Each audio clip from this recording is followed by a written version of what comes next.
Hey folks, Dr. Heldman here. How are you doing? I hope you're having a great day, a nice spring. I've taught a lot of cybersecurity students over the years. A lot of students come in, they want to get into cybersecurity for a career. They don't understand or find out very quickly, at least, that it is a very highly technical area to enter into. You need to know a lot about a lot of things. Let me give you some examples here.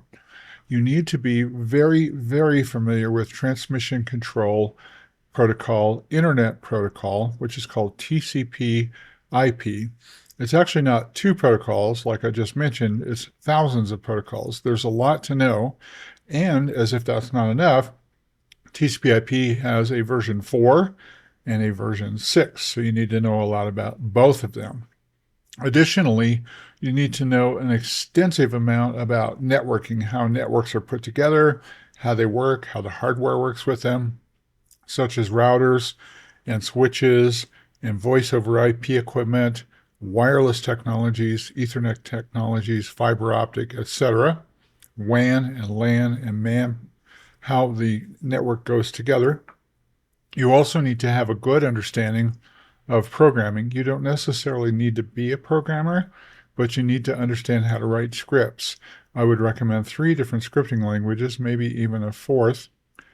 So in the Linux operating system, which I'll talk more about in a minute, you need to know Bash scripting.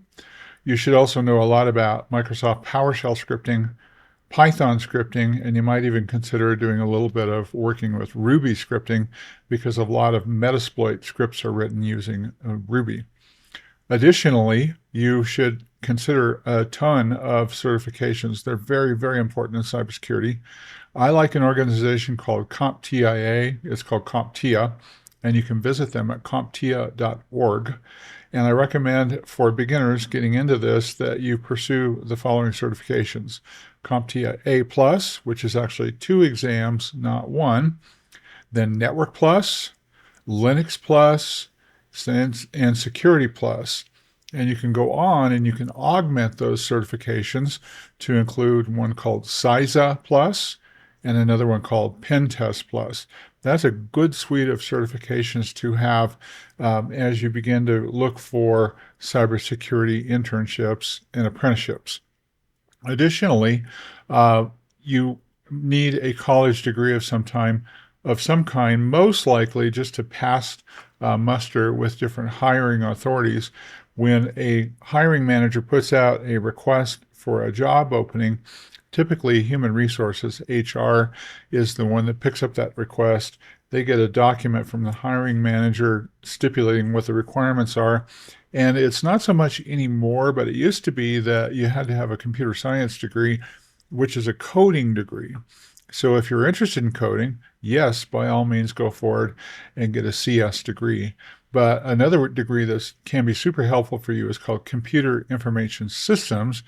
It's called a CIS degree, and it looks at the overall breadth of information technology. Finally, should you pursue your CISSP early on in your career? This is a very highly coveted certification. It's put out by a company called ISC Squared.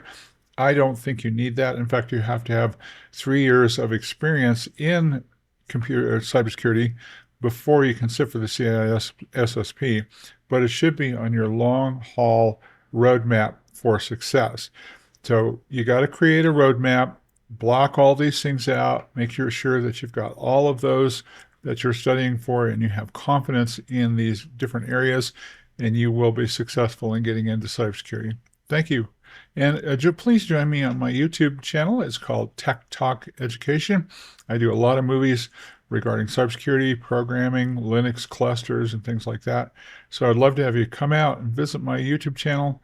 It's at Dr. Heldman TTE, at Dr. Heldman TTE. Thank you. Have a great day.